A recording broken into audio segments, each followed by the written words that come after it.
Gunners, welcome to another video, and in today's video we're going to go over the latest transfer news after the past couple of days since I've been away. And to be honest, I haven't missed much whatsoever. It's moving really slowly for us Arsenal fans, which is such a shame when you see a lot of clubs doing a lot of business. But before I begin, if you are new here, please hit the subscribe and like as well, it'd be greatly appreciated. And we're going to start with, probably, to be fair, the biggest news since I've been away. Viktor Gyokeres' priority is to join Arsenal this summer, despite calls from Manchester United in the recent weeks. Gyokeres always an option amid Sesko talks, with no deal sealed so far. Arsenal keep assessing situation. United remain keen, but believe the deal is now unlikely.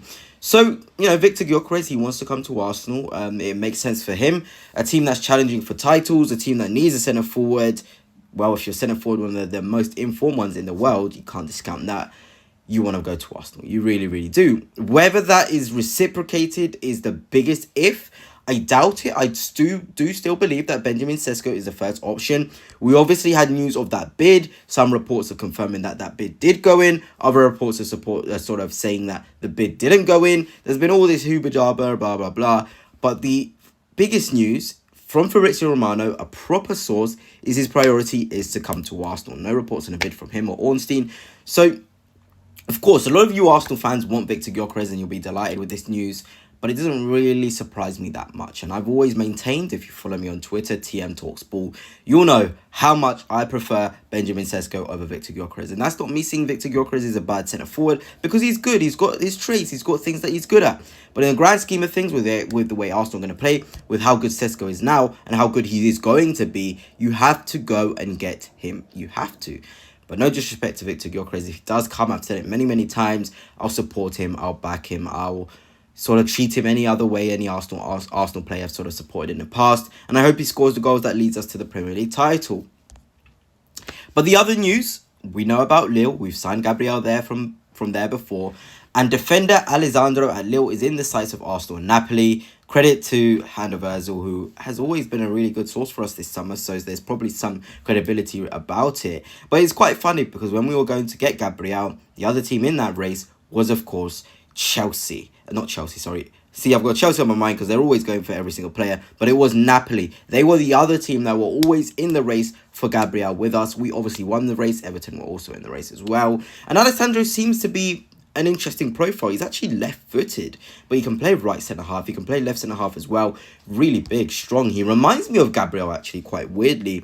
When he was at Lille, he's still got some raw tendencies. He's been starting for Brazil in the latest international games, and they've kept 2 clean sheets. Brazil's defence has been quite poor, and he's obviously showing he's got the ability to keep goals out, and Mikel Arteta will love that. Looking at his stats, on the ball, he looks absolutely incredible, progressive. He loves to play forward.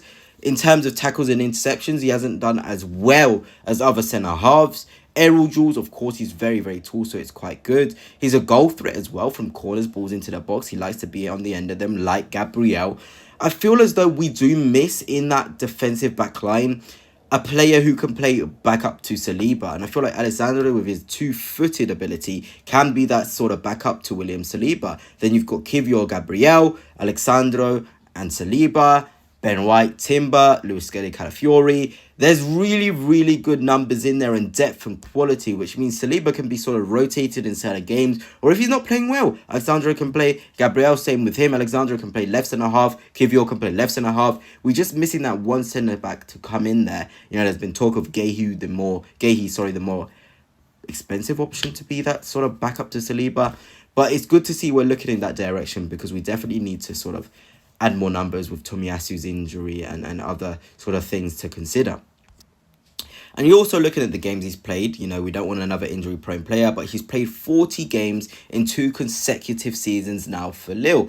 And obviously, that's absolutely incredible news. We want a player who's always going to be available. And he seems as though he's that sort of profile. He's rarely ever injured. He's building up the experience. His story has been quite incredible as well. He's played in the Russian division, I think it was. I think he's been in Brazil as well, to be fair. So he's really come up and kept the confidence, the courage, the composure to get to this level again. And Mikel Arteta absolutely loves hard workers. And Alexandre Ribeiro, if he came to us, he's sort of player who would give his all. I'm not sure about the fee. I think it will be around 30 million, so similar to Gabriel Magalhaes. But once we put our hat into the ring, other teams start putting their hat in the ring. You know how it works with Arsenal Football Club. Teams will increase the price. Now on to Nico Williams. There's been major developments with him, with Bayern Munich and Barcelona, his high wages. And apparently Arsenal have actually made a strong offer to Nico Williams, 9 million euros a year, an amount Barca cannot pay. I don't think it's actually meant to include Atletico Bilbao because he's actually at more money at Atletico Bilbao now. But Nico Williams wants some time to think about the offer. And that comes in the last couple of minutes or a couple of hours, actually, that Fabrizio Romano said all clubs involved in the race for Nico Williams know the player's desire is to go and play for Barcelona. And I feel like Arsenal should have moved on by now if this is the case. You only want players who want to come and play for you. Nico Williams has made it abundantly clear he either wants to stay in Spain with Atletico Bilbao or go to Barcelona. They haven't got the finances, though, Barcelona, so that's the thing. But yeah, it's an interesting situation. He's a quality player. He fits our system, but he obviously wants to go to Barcelona. We can offer him 9 million euros. That's a good source in Spain that said we've done that. But if he wants to stay in Spain, if he wants to stay and go and play with Lamine Yamal, there's not much you can do as a club. There really, really isn't. And I wanted to sort of end on it talking about the sort of money available to Arsenal, because in May 2024, we actually had record level in terms of revenue. It was a record-breaking year in the financial year, bringing in 616.6 million and an increase from 466.7. Apparently, that's actually got even better this year in terms of 2025. It wouldn't have, yeah, I think it was 2025. I may have done that wrong. So there's money there to spend. That's without a shadow of a doubt.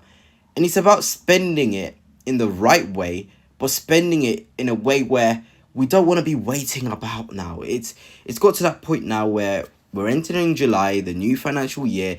That will no longer be an excuse for Arsenal. We've got to start shifting. And you're thinking about, what do Arsenal Football Club need? A striker.